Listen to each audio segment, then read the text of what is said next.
Hello दोस्तों, अगर आप सभी ने YouTube पर सर्च किया है टैली ARP9 का फुल कोर्स, तो मैं आपके लिए लेकर आया हूं बेसिक से एडवांस लेवल तक का टैली ARP9 का फुल कोर्स, जो कि बिल्कुल GST बेस होने वाला है। अगर आप एक बेहतर अकाउंटेंट बनना चाहते हैं तो इस कोर्स को आप पूरा देखकर टैली ARP9 में बेसिक से एडवांस लेवल तक का अकाउंटिंग का वर्क बहुत आसानी से कर सकते हैं। ये कोर्स आपको फुल चैप्टर वाइज एक के बाद एक चैप्टर देख के आप इस कोर्स को कंप्लीट कर सकते हैं, जो कि बहुत ही इजी लैंग्वेज में होने वाला है। जैसा कि आप सभी जानते हैं, बड़ी बड़ी कंपनियों में हम उनके अकाउंट को मेंटेन करने के लिए कंप्यूटर से किसी सॉफ्टवेयर की ज़रूरत पड़ती है, तो उसी में एक पॉपुलर सॉफ्टवेयर जिसका नाम है टैली ARP9, जिसका कोर्स मैं बेसिक से एडवांस लेवल तक का आपके लिए लेकर आया। इसको हम चैप्टर वाइज सीखने वाले हैं और मैं सीखते हुए हमें जो भी नोट्स की ज़रूरत पड़ेगी प्रैक्टिस के लिए, वो इसी वीडियो के डिस्क्रिप्शन में आपको मिल जाएंगे। वहाँ से आप डाउनलोड करके नोट्स आप प्रैक्टिस भी कर सकते हैं। अगर आप एक बेहतर अकाउंटेंट बनना चाहते हैं और आपने अभी तक टैली में कुछ भी नहीं पता है, तो आप इस कोर्स को स्टार्टिंग से लास्ट तक देखकर कंप्लीट कर सकते हैं। और कंप्लीट करने के बाद इसी वीडियो के डिस्क्रिप्शन में एक वेबसाइट का आपको लिंक मिलेगा। वहाँ से इस कोर्स को करने के बाद आप अपना सर्टिफिकेट भी ले सकते हैं। वहाँ पर आपको एक छोटा सा टेस्ट देना होगा, उसके बाद आपको सर्टिफिकेट प्रोवाइड करा दिया जाएगा। और इस कोर्स को करने के लिए या बेहतर अकाउंटेंट बनने के लिए हमें टैली ARP9 के अलावा भी बहुत चीज़ों का आना और ज़रूरी है। जैसे कि हमें किसी कंपनी का वर्क करने के लिए उसका GST फाइल करना आना चाहिए। उसके अलावा उस कंपनी की हमें बैलेंस शीट फाइनल करनी आनी चाहिए। उसके अलावा हमें इनकम टैक्स रिटर्न फाइल करना आना चाहिए। उसके अलावा हमें कंपनी का ऑडिट करना आना चाहिए। प्रॉफिट एंड लॉस शीट कब बनाना आना चाहिए, उसको फाइनल करना आना चाहिए। तो इस कोर्स में हम इन सभी चीज़ों पर भी डिस्कस करेंगे। और इस कोर्स को करने के बाद आपको टैली अकाउंटिंग का वर्क कहाँ पर मिलेगा, और अगर आपको वर्क मिल गया तो आपको किस टाइप से उस वर्क को स्टार्ट करना है, या उस वर्क को स्टार्ट करते हुए किस किस प्रॉब्लम का हमें सामना करना पड़ सकता है, तो उन सभी प्रॉब्लम का सल्यूशन के लिए हम सीनियर अकाउंटेंट या कोई भी चार्टेड अकाउंटेंट जो कि इस इंडस्ट्री में वर्क कर रहे हैं, उनसे बीच बीच में इसी कोर्स में हम डिस्कस करेंगे। में आपको सॉल्यूशन पता चल जाएगा। ये कोर्स बिल्कुल बेसिक से एडवांस लेवल का होने वाला है। ये कोर्स आपके लिए फ्री ऑफ कॉस्ट होने वाला है। तो चलिए बिल्कुल भी टाइम वेस्ट ना करते हुए स्टार्ट करते हैं टैली ARP9 का बेसिक से एडवांस लेवल तक का कोर्स। हेलो दोस्तों, आप सभी का स्वागत है मेरे इस YouTube चैनल में स्टडी विथ ERJ की। मैं फैज़ान ज़की पिछले 4 साल से धामपुर इंस्टीट्यूट ऑफ टेक्नोलॉजी में as a computer trainer work कर रहा हूं, और मैं अब टैली ARP9 का फुल कोर्स YouTube पर लॉन्च कर रहा हूं। आप धामपुर इंस्टीट्यूट ऑफ टेक्नोलॉजी की ऑफिशियल वेबसाइट www.dhampur-institute.it एजुकेशन पर जाकर भी इस कोर्स को फॉलो कर सकते हैं। प्लीज़ हमारे इस चैनल को सब्सक्राइब करिए। तो चलिए शुरू करते हैं टैली ARP9 का पहला चैप्टर। तो चलिए शुरू करते हैं। हम स्टार्ट करने वाले हैं टैली ARP9 विथ GST।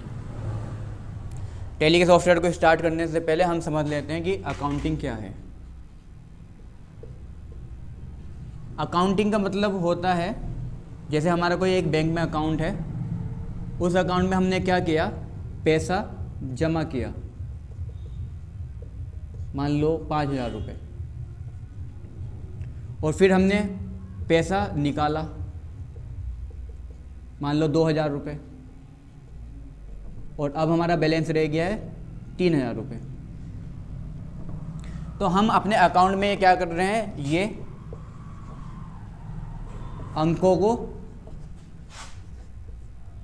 लिखने का काम कर रहे हैं। ठीक है, तो हम अकाउंट में जो भी पैसा है वो है हमारे अंक, और उसको हम लिखने का काम कर रहे हैं। तो अकाउंटिंग का मतलब क्या हुआ कि अंकों को लिखना।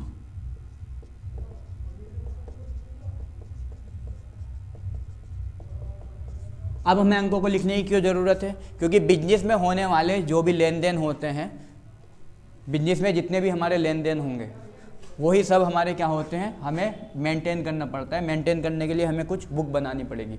जैसे अगर हम नॉर्मली बात करें किसी भी शॉपकीपर की आसपास, मान लो ये सामने जो है सामी किराना स्टोर, यहाँ पे हमारा एक उधार का खाता चलता है, तो इसने उस उधार को मेंटेन करने के लिए अपने पास एक बुक रख रखी है। जितना भी हम इससे डेली का माल खरीदते हैं ये उस नोटबुक में मेंटेन कर देता है। जैसे कि आज ही समझ लो, आज हमने 5 तारीख इससे एक नोटबुक खरीदी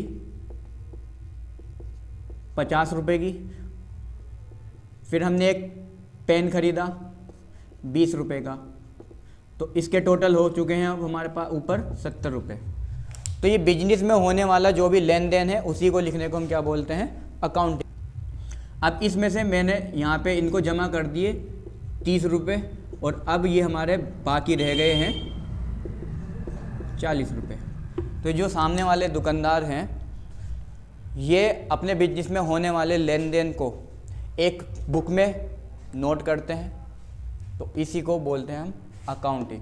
अब बड़ी बड़ी कंपनियों में ये ही लेन देन बहुत टाइम लेगा, तो टाइम की बचत करने के लिए और एक्यूरेट आंसर के लिए, एक्यूरेट अमाउंट लिखने के लिए हमें एक सॉफ्टवेयर की ज़रूरत पड़ती है। अब वो सॉफ्टवेयर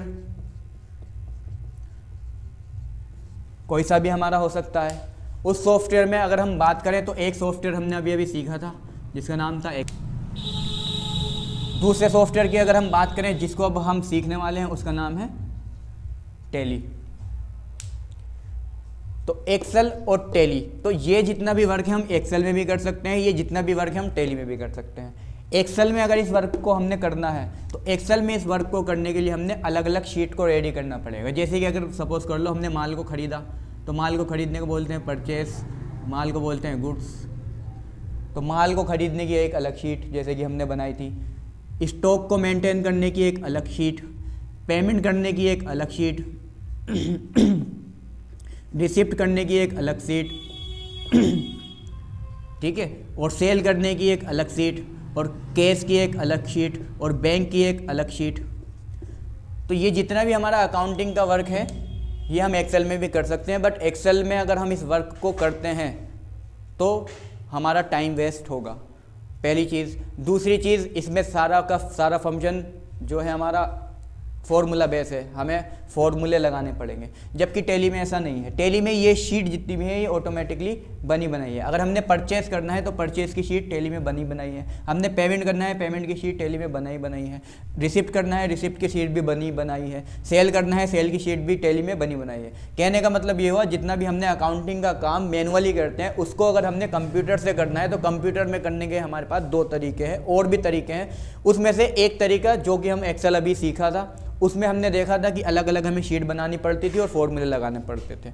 वहाँ पे फॉर्मूले गलत भी हो जाते थे हमसे और इन शीट को बनाने में टाइम भी लगेगा, जबकि टैली में ऐसा नहीं है। टैली में शीट ऑटोमेटिकली बनाई है और यहाँ पे हमें फॉर्मूले लगाने की भी ज़रूरत नहीं पड़ेगी। तो अकाउंटिंग का काम करने के लिए हम अगर कंप्यूटर से करना चाहते हैं तो कंप्यूटर से वर्क करने के लिए हमें एक सॉफ्टवेयर की ज़रूरत पड़ती है और उस सॉफ्टवेयर का क्या नाम है, टैली। तो अभी जिस सॉफ्टवेयर को हम स्टार्ट करने वाले हैं उस सॉफ्टवेयर का नाम है टैली में भी ERP 9, जो कि फुल GST बेस होने वाला है। तो अकाउंटिंग हमारी समझ में आ गया है। अकाउंटिंग का मतलब हुआ जो भी बिजनेस में होने वाला लेन देन है उसके अंकों को लिखने को अकाउंटिंग बोलते हैं। अकाउंटिंग करने के अब हमारे पास 2 तरीके हैं, एक है एक्सेल। एक्सेल में अगर हम बनाते हैं तो हमारा टाइम के साथ फॉर्मूले भी लगाने पड़ेंगे। टैली में फॉर्मूले लगाने की ज़रूरत नहीं है और टाइम की बचत होगी। तो अब देख लेते हैं हम जो भी बिजनेस करेंगे या जो भी व्यापार में होने वाले लेन देन है वो कौन कौन से हो सकते। तो बिजनेस में होने वाले जो भी टर्म है पहले हम उसको समझ लेते हैं। जैसे कि अगर हमने कोई भी बिजनेस करना है तो सबसे पहले हमने माल को क्या खरीदना पड़ेगा, परचेस करना पड़ेगा। माल को परचेस कर रहे हैं, माल को बोलते हैं गुड्स, तो गुड्स परचेस।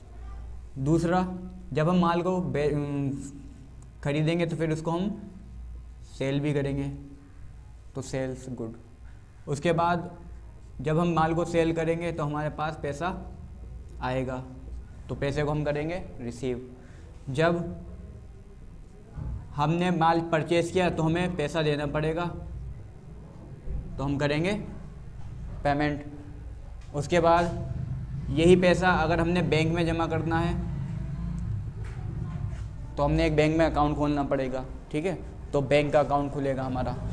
यही पैसा, यही अगर हमने माल मान लो कहीं से मंगाना है तो इस पे किराया लग सकता है, तो किराया लगेगा, तो ये होगा हमारा एक्सपेंसेस। और हो सकता है जब हम इस माल को सेल करें तो प्रॉफिट के साथ तो सेल करेंगे, तो हमारा होगा यहाँ पे प्रॉफिट। और हो सकता है लॉस भी हो सकता है, ठीक है। अगर हमारा प्रॉफिट होता है तो हमारी होगी यहाँ पे इनकम, ठीक है। और अगर हमारा प्रॉफिट नहीं हुआ तो हमारा हो जाएगा यहाँ पे लॉस, ठीक है जी।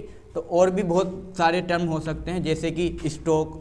अगर हमने कोई माल मंगाया तो 1-2 पीस तो मंगाने हैं नहीं, हम बहुत सारे पीस मंगाएंगे, तो उसको अपने बिजनेस में हम क्या करेंगे, स्टॉक करके रखेंगे। बैंक के स्टेटमेंट हो सकते हैं यहाँ पे, तो टैली को। अब एक बात यहाँ पे ये आती है कि टैली ERP9 जो है वो एक अकाउंट से रिलेटेड सॉफ्टवेयर है। तो अगर हमने अकाउंटिंग सीखनी है, क्या है, अकाउंटिंग एक सब्जेक्ट है जो कि 11th क्लास में, अगर हमारा कॉमर्स बैकग्राउंड है तो 11th में, 12th में तो 12th, फिर BCom करते हैं हम, फिर MCom करते हैं, तो ये सब क्या है, ये एक अकाउंटिंग एक सब्जेक्ट है। तो अब बहुत से बच्चों का ये डाउट है कि अगर हमने जैसे 9th क्लास में या 11th क्लास में हमारे पास कॉमर्स बैकग्राउंड नहीं है तो क्या हम अकाउंटिंग सीख सकते हैं? तो हाँ, क्यों? क्योंकि अभी अभी हमने देखा था, 3 महीने हमें हो चुके हैं, तो अभी हमने एक सॉफ्टवेयर, सबसे पहले हमने एक सॉफ्टवेयर सीखा था जिसका नाम है नोटपैड, फिर एक और हमने सॉफ्टवेयर सीखा जिसका नाम था पेंट, फिर एक और हमने सॉफ्टवेयर सीखा जिसका नाम था वर्ड, फिर एक और हमने सॉफ्टवेयर सीखा जिसका नाम था पावर पॉइंट, फिर एक और हमने सॉफ्टवेयर सीखा जिसका नाम था एक्सेल। तो इसी तरीके से टैली भी क्या है एक, तो टैली भी एक सॉफ्टवेयर है। जैसे हमने इन सॉफ्टवेयरों को सीखा, इसी टाइप से हम टैली के सॉफ्टवेयर को भी सीखेंगे। तो टैली सीखने के लिए कॉमर्स बैकग्राउंड होना कोई कंपलसरी नहीं है। हाँ, इतना है, अगर आपके पास टैली, अगर आपका कॉमर्स बैकग्राउंड है तो यहाँ पे क्या होगा, आपको हेल्प मिल जाती है, ठीक है। यानी कि जो भी हम टैली का सॉफ्टवेयर सीखेंगे उसको समझने में आपको क्या मिल जाएगी, यहाँ पे हेल्प मिल जाएगी, अगर हमारा कॉमर्स का बैकग्राउंड है तो। बट कंपलसरी नहीं है अगर हमारे पास कॉमर्स का बैकग्राउंड नहीं है। जैसे हम आर्ट वाले हैं, आर्ट साइंस वाले हैं, BSc हमने कर रखा है और हम अकाउंटेंट बनना चाहते हैं, तो हम टैली सॉफ्टवेयर सीख सकते हैं। जैसे नॉर्मली सॉफ्टवेयर हम सीखते हैं, टैली भी क्या है, हमारा एक सॉफ्टवेयर है, ठीक है जी। बस हमें इंग्लिश समझ में आनी चाहिए और लिखनी आनी चाहिए, ठीक है, पढ़ना आना चाहिए, टाइपिंग सही तरीके से थोड़ी सी करनी चाहिए, बस। तो इतनी ही रिक्वायरमेंट है। अब इस सॉफ्टवेयर को सीखने के लिए हमें क्या करना पड़ेगा, हमें पहले तो बिजनेस स्टार्ट करना पड़ेगा। तो हमने एक बिजनेस स्टार्ट किया, तो बिजनेस जो है, तो इस सॉफ्टवेयर में वर्क करने के लिए हमने एक बिजनेस स्टार्ट करना पड़ेगा। अब बिजनेस जो भी हम स्टार्ट करते हैं वो 2 तरीके का होता है। एक होता है बिजनेस परचेस एंड सेल्स, यानी कि एक बिजनेस तो होता है कि हमने माल को खरीद दिया और माल को बेच दिया। माल खरीदने और बेचने का बिजनेस हम कर सकते हैं, तो वो होता है बिजनेस ऑफ परचेस और सेल्स गुड। दूसरा बिजनेस जो जहाँ पे हम माल को नहीं खरीदते हैं, नहीं बेचते हैं, तो वो बिजनेस हमारा सर्विस प्रोवाइडर। सर्विस प्रोवाइडर में जैसे कि हमारा जो हमें सर्विस देते हैं, जैसे कि जन सेवा केंद्र है हमारा, तो जन सेवा केंद्र क्या है, हमारा एक सर्विस प्रोवाइडर। जैसे कि जन सेवा केंद्र, ठीक है, तो ये हमारा कौन है, सर्विस प्रोवाइडर है। जैसे कि डिश, तो डिश क्या है, सर्विस प्रोवाइडर है, ठीक है। जैसे कि ट्रेन, जैसे हम गए कहीं पे, हमने टिकट बुक किया, तो टिकट का उन्होंने हमसे पैसा तो लिया, बट उस पैसे के बदले वो हमें क्या दे रहे हैं, एक सर्विस प्रोवाइड कर रहे हैं, यात्रा करने की सर्विस। तो बिजनेस 2 तरीके से हम कर सकते हैं। पहला बिजनेस है बिजनेस ऑफ सेल परचेस, दूसरा बिजनेस है सर्विस और प्रोवाइडर। अब ये कह रहे हैं कोई सा भी आप बिजनेस करो, चाहे पहला वाला करो चाहे दूसरा वाला करो, दोनों ही बिजनेस अगर आपको करने हैं और अगर आपका टर्नओवर 20 लाख से ऊपर है तो आपको एक GST नंबर की ज़रूरत पड़ेगी, ठीक है जी। किस चीज़ की ज़रूरत पड़ेगी हमें, एक जीएसटी नंबर की ज़रूरत पड़ेगी हमें। जीएसटी नंबर जो कि 1 जुलाई 2017 से गवर्नमेंट ने बोला है कि अब जो टैक्स लगेगा वो जीएसटी के अंतर्गत लगेगा। जीएसटी की अगर फुल फॉर्म की बात करें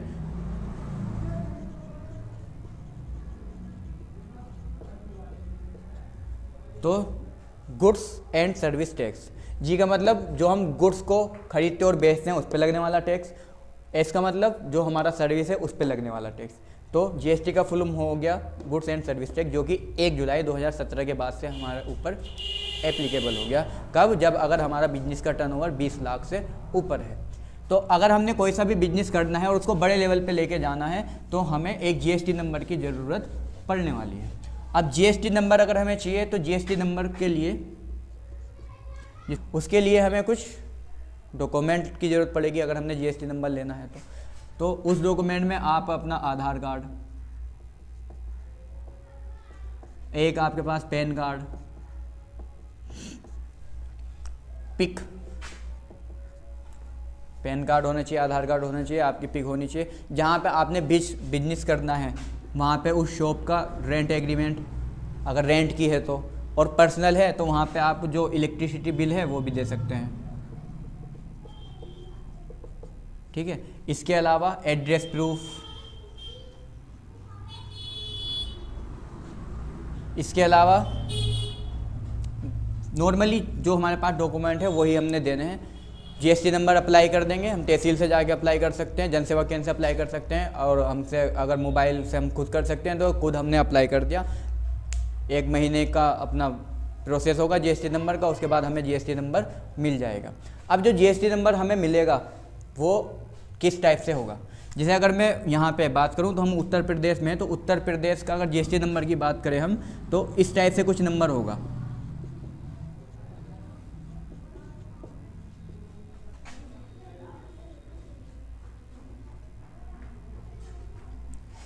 शुरू में जो 2 नंबर होते हैं, ठीक है जी, शुरू के जो 2 नंबर हैं वो होते हैं हमारे स्टेट कोड। तो अगर बात करें तो यूपी की स्टेट का कोड है 09। उसके बाद ये जो 10 नंबर हैं ये होगा हमारा पैन कार्ड नंबर।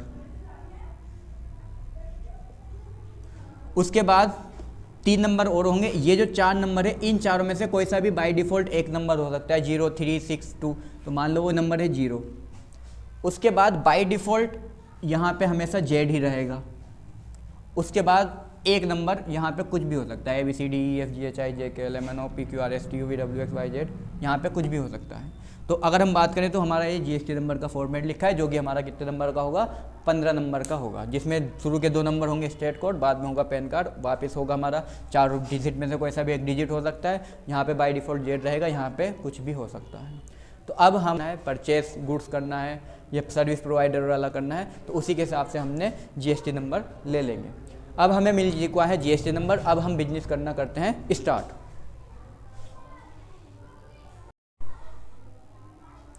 तो हम जो बिजनेस करने वाले हैं वो करने वाले हम पहले नंबर का, यानी कि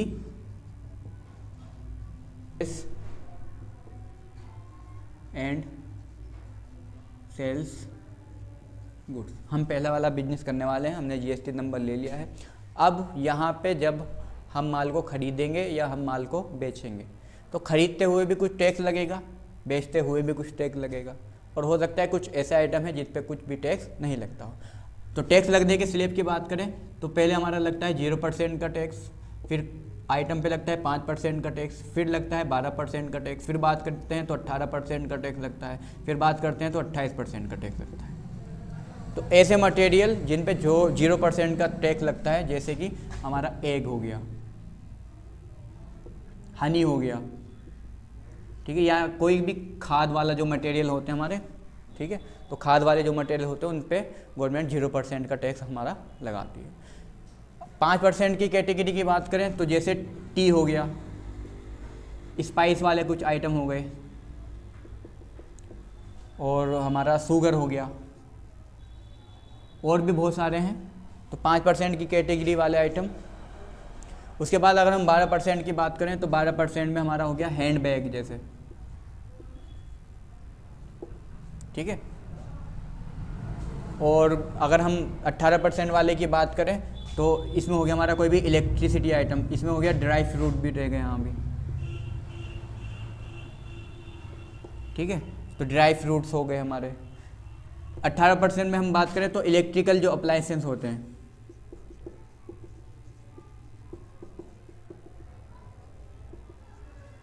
तो इलेक्ट्रिकल अप्लायंसेस हो गए, ठीक है, जैसे कि फ्रिज हो गया, वॉशिंग मशीन हो गया, टीवी हो गया, ठीक है।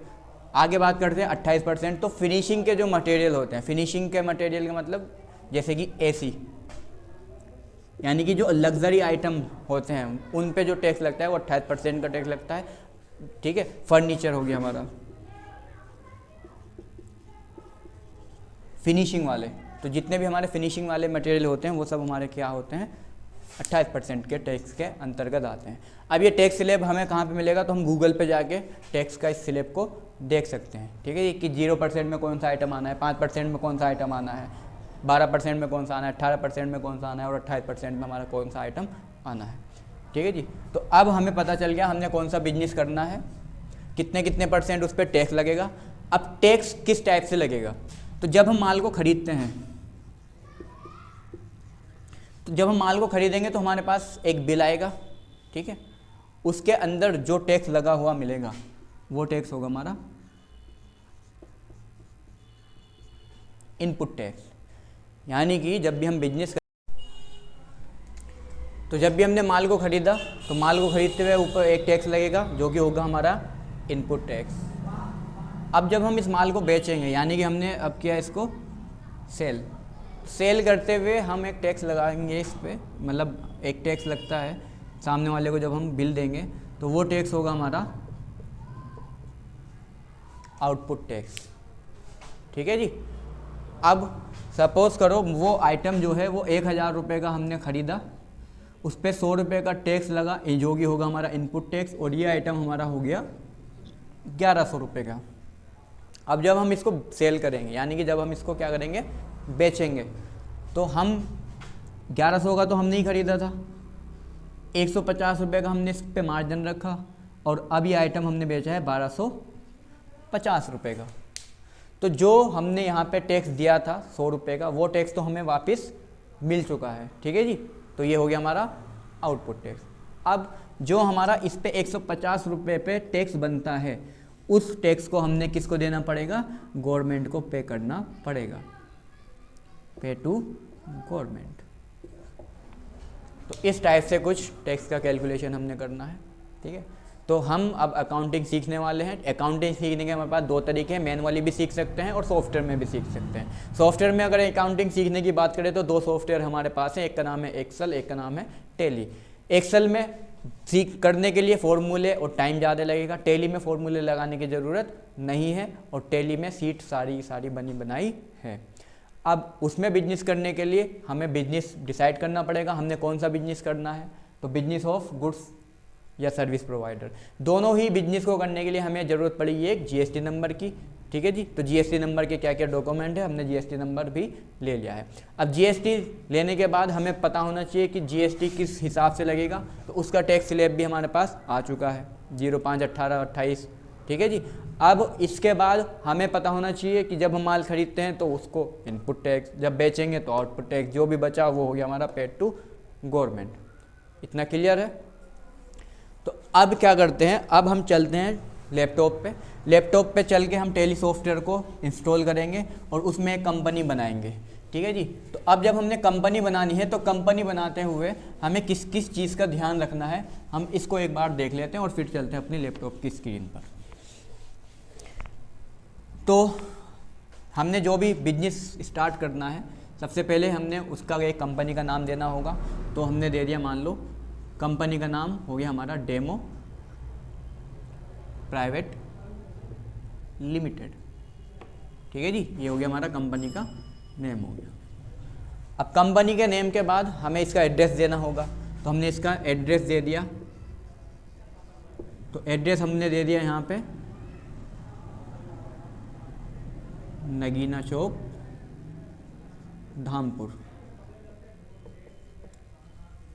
अब ये कंपनी कहाँ पे है, तो इसका हमने कंट्री देना होगा, तो ये हो गया हमारा इंडिया। अब किस स्टेट में है तो हमने देना पड़ेगा इसका स्टेट, तो स्टेट हो गया हमारा ये यूपी। पिन कोड, तो पिन कोड हो गया हमारा, ठीक है जी। और इसके बाद मोबाइल नंबर, उसके बाद ईमेल, उसके बाद हमारा वेबसाइट अगर है तो हमारे पास। तो ये नॉर्मल सी बेसिक चीज़ें हमें पता होना चाहिए। अब जो यहाँ पे मेन टर्म है वो है हमारा ये,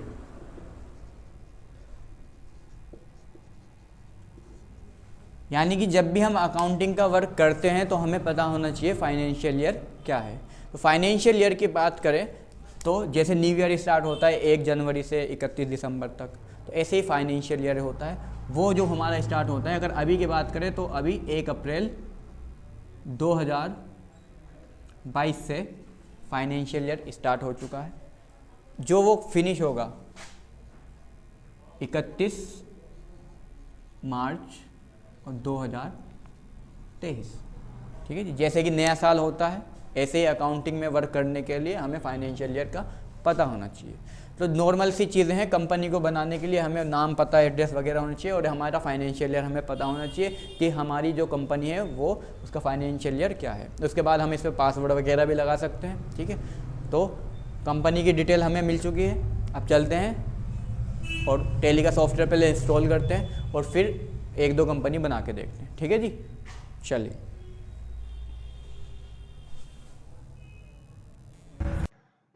तो दोस्तों अब हम आ चुके हैं अपनी डेस्कटॉप की स्क्रीन पर, और हमने यहाँ गूगल क्रोम में लिखना है tally ERP9 download for PC,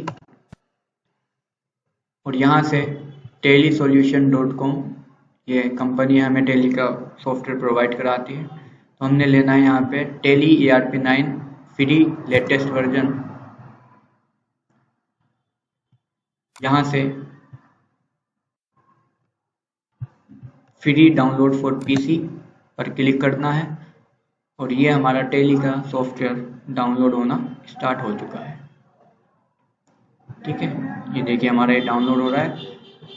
43.2 MB का ये हमारा सॉफ्टवेयर है। ये हमारा सॉफ्टवेयर डाउनलोड हो चुका है, और अब हम चलते हैं इस सॉफ्टवेयर को इंस्टॉल करते हैं।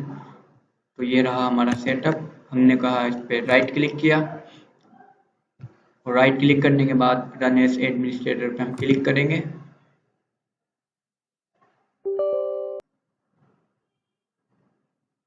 और इंस्टॉल पर क्लिक कर देंगे तो ये सॉफ्टवेयर हमारा इंस्टॉल हो जाएगा, जो कि टैली ERP9 है, ठीक है, जो कि tally solution private limited company के द्वारा 1986 में 1988 से 1922 तक अभी तक के कॉपीराइट्स उसी के पास है।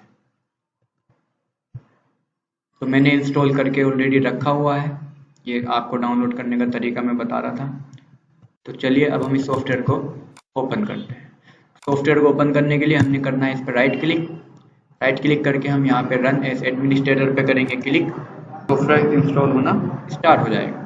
अब ये जो सॉफ्टवेयर है ये हमारा फ्री वाला सॉफ्टवेयर है। तो टैली सॉल्यूशन प्राइवेट लिमिटेड जो हमारी इस सॉफ्टवेयर को प्रोवाइड कराती है, अगर आपको टैली में वर्क करना है तो आपको उसके लिए टैली सॉफ्टवेयर को खरीदना पड़ेगा, जिसके लिए आपको एक लाइसेंस की ज़रूरत पड़ेगी। अगर आप टैली सॉफ्टवेयर को खरीदते हैं तो 20, 21 या 22 हज़ार रुपये के अंदर वो सॉफ्टवेयर आपको मिल जाएगा। मगर हम एज ए स्टूडेंट वर्क कर रहे हैं इसमें, सिर्फ टैली सॉफ्टवेयर को सीखने के लिए। हम यहाँ पे वर्क इन एजुकेशनल मोड में जाके वर्क कर सकते हैं। स्टार्ट करते हैं। तो हमने वर्क इन एजुकेशनल मोड में एज ए स्टूडेंट क्लिक किया और एंटर किया, और यहाँ पे हमने कुछ कंपनियां बनी बनाई हैं, हमने बट एक कंपनी बनानी है। तो हम यहाँ से आगे क्रिएट कंपनी पे। कंपनी बनाने से पहले एक बार हम इस सॉफ्टवेयर की डिस्प्ले को देख लेते हैं। टैली ERP9 जो सॉफ्टवेयर हम चलाने वाले हैं, उसके नीचे लिखा है प्रिंट, एक्सपोर्ट, फिर ईमेल, फिर अपलोड, फिर टैली शॉप। ये इसकी मेनू बार है। ये जो दिख रहा है ये होता है इसका गेटवे ऑफ टेली। यहाँ पे जो भी हम कंपनी बनाते हैं उससे रिलेटेड इंफॉर्मेशन हमारी आती है। यहाँ पे उस कंपनी की इन्फ्लू का एक पैनल, यहाँ पे एक ये स्लाइडर है जिसके अंदर टेली के कुछ फंक्शन आते हैं, इसको फंक्शन बार बोलते हैं। टेली प्रोडक्ट ERP9 हम चला रहे हैं जो कि लेटेस्ट वर्जन 6.63 ये दिखा रहा है। हम जो लाइसेंस वर्जन चला रहे हैं वो एजुकेशनल मोड में चला रहे हैं। यहीं पे टेली में एक कैलकुलेटर भी दिया गया है मल्टीप्लाई वगैरह करने के लिए। तो अब हम सबसे पहले एक कंपनी को क्रिएट करते हैं। कंपनी क्रिएट करने के लिए हमने कंपनी पे क्लिक कर दिया है। डायरेक्टरी C यानी कि हमारा जो कंप्यूटर है उसकी लॉक डिस्क C के यूजर के पब्लिक के अंदर टेली ERP9 का एक फोल्डर बना हुआ है। वहां पे डेटा में जाके कंपनी सेव होने वाली है। कंपनी का नाम हम कुछ भी दे सकते हैं, तो हमने कंपनी का नाम दे दिया यहाँ पे डेमो। इस कंपनी का एड्रेस हमने दे दिया नगीना चौक रामपुर। कंट्री, हमने जिस कंट्री में टेली में वर्क करना है वो कंट्री हम यहाँ से सेलेक्ट करेंगे। अभी हम हैं इंडिया में तो हमने सेलेक्ट कर लिया है इंडिया। स्टेट, आप जिस भी स्टेट में वर्क कर रहे हैं वहां से कंपनी की स्टेट सेलेक्ट करें। अभी हम हैं उत्तर प्रदेश में तो हमने सेलेक्ट कर लिया उत्तर प्रदेश। पिन कोड, तो यहाँ पे हमारा हो गया है पिन कोड। फोन नंबर या मोबाइल नंबर, तो हमने यहाँ पे लिख दिया है अपना मोबाइल नंबर। उसके बाद फैक्स, अगर हमारी कंपनी में फैक्स मशीन है तो, नहीं तो हम यहाँ पे लिख देते हैं अपनी ईमेल आईडी।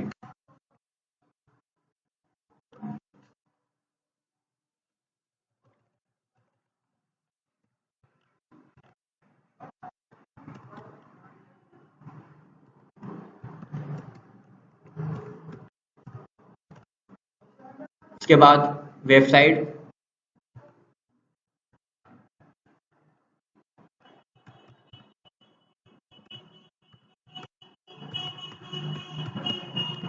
एंटर किया। अब हम आ चुके हैं फाइनेंशियल ईयर पे। जैसा कि बताया गया था 1/4/2022 से 31/3/2023 तक फाइनेंशियल ईयर चलता है, जैसे नया साल चलता है 1 जनवरी से 31 दिसंबर तक। तो यहाँ पे हमने कर देना है 1/4/2022। अब अगर आपको टेली में पासवर्ड लगाना है तो आप पासवर्ड यहाँ से भी लगा सकते हैं, बट हम पासवर्ड लगाने के लिए यूज सिक्योरिटी कंट्रोल को यस कराएंगे।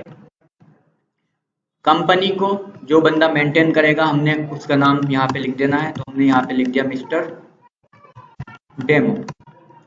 पासवर्ड हमने लिख दिया डेमो @1234, डेमो @1234। एंटर किया, एंटर किया, एंटर किया, एंटर किया।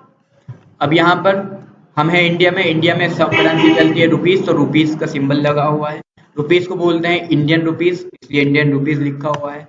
और कोई सा आपको सिंबल यूज करना है रुपीस के अलावा तो नहीं करना है। Space between amount and symbol, amount और सिंबल के बीच में स्पेस रखना है, यस। आपको जो भी प्रिंट कराना है बिल में अमाउंट, वो बिलियन में आना चाहिए, नहीं आना चाहिए तो नो। हमारा बिल बनता है 100 रुपये और 80 पैसे का, तो पॉइंट के बाद जो 80 लिखते हैं हम वो डेसिमल प्लेस कहलाते हैं। उसमें होते हैं 2 नंबर, यानी कि 0 से लेके 99 तक। 3 नंबर आ गए, जैसे 100 पैसे हो गए तो वो बन जाता है हमारा 1 रुपीस, तो इसलिए डेसिमल प्लेस की वैल्यू यहाँ पे दे रखी है 2। उनको हम बोलते हैं पैसे और उनके वर्ड की होते हैं 2। अब एक बार आप चेक कर लीजिए इस कंपनी में कुछ गलती तो नहीं है। अगर गलती है तो इस कंपनी को हम नो करेंगे, और गलती नहीं है तो इस कंपनी को हम यस करेंगे। तो अगर हमने गलती को चेंज करना है तो हमने इसको किया नो। नो करके हम एंटर बटन से कंपनी में आगे जा सकते हैं, और बैक स्पेस वाले बटन से, कीबोर्ड में जो बैक स्पेस का बटन है उस बटन से हम यहाँ पे वापस आ सकते हैं। तो हमने इस कंपनी को कर दिया है अब एंटर एंटर एंटर करके एक्सेप्ट। तो ये हमारी कंपनी बन चुकी है। अब कंपनी में नाम जो भी हमने वहां पे दिया था, जो भी इस कंपनी को ऑपरेट करेगा, पासवर्ड हमने लगाया था 1 2 3 4। एंटर जैसे ही हमने किया तो हमारी कंपनी खुल चुकी है। गेटवे ऑफ टेली में हम देख सकते हैं कि हमारी कंपनी का जो करंट पीरियड है वो 1/4/2022 से 31/3/2023 तक का है। करंट डेट फ्राइडे 1 अप्रैल 2022। कंपनी का नाम डेमो कंपनी, अभी तक हमने इसमें कुछ भी एंट्री नहीं की है। अब हम वर्क करना स्टार्ट करेंगे, तो वर्क करने के लिए ये इसको बोलते हैं गेटवे ऑफ टैली। इस गेटवे ऑफ टैली में मास्टर के अंदर account info, inventory info, transaction के अंदर account voucher, inventory voucher, utility के अंदर इंपोर्ट डाटा, बैंकिंग, ऑडिट के अंदर ऑडिट एंड रिपोर्ट के अंदर बैलेंस शीट, प्रॉफिट शीट। तो हम एक एक फंक्शन को यहाँ पे सीखने वाले हैं। साइड में जो फंक्शन बार है उसके अंदर F1, यानी कि आपको कभी कभी दूसरी कंपनी को सेलेक्ट करना है तो उसको शॉर्टकट है F1। इस कंपनी को अगर हमने बंद करना है तो उसका शॉर्टकट है F1। F1 के नीचे एक बार लगी हुई है, इस बार का मतलब अगर सिंगल बार है तो सिंगल बार का मतलब होता है ऑल्ट, यानी कि आप ऑल्ट के साथ F1 को प्रेस करेंगे तो ये जो कंपनी खुली हुई है ये हमारी बंद हो जाएगी। इस कंपनी का आपको डेट चेंज करनी है तो F2, यानी कि यहाँ से हम चेंज कर सकते हैं। इस कंपनी में कुछ गलती हो चुकी है बनाते हुए, तो उस कंपनी के अगर हमने कुछ भी चेंजेस करना है तो कंपनी इन्फो में जाके हम यहाँ से चेंज कर सकते हैं। जैसे कि मैंने कंपनी इन्फो में यहाँ पे क्लिक किया, अब कंपनी सेलेक्ट कर सकते हैं, सेट कर सकते हैं, नई कंपनी बना सकते हैं, और यहाँ पे लिखा हुआ है अल्टर। अल्टर पे अगर हम यहाँ पे क्लिक करते हैं तो ये कंपनी में हम चेंजेस कर सकते हैं, यानी कि अगर कुछ गलती हो चुकी है हमसे बनते हुए कंपनी को तो हम अल्टर में जाके चेंज कर सकते हैं। हमने कंपनी को बंद करना है तो बंद करने के लिए हम कंपनी को शट कर सकते हैं, तो हमने यहाँ पे शट कर दिया। कंपनी को सेलेक्ट करने के लिए हमने सेलेक्ट किया और यहाँ से उसी कंपनी को हमने सेलेक्ट कर लिया जिसको अभी अभी हमने बनाया था, जिसका नाम है डेमो। फिर से ये पासवर्ड मांगेगा तो मिस्टर डेमो @123 यानी कि कंपनी को बनाने के बाद उसको शट कर सकते हैं, नई कंपनी सेलेक्ट कर सकते हैं, कंपनी की इन्फो चेंज कर सकते हैं, बंद कर सकते हैं। तो शट हमने कर दिया। हमने एक और कंपनी अगर बनानी है तो वापस हम क्रिएट कंपनी से जाके बना सकते हैं।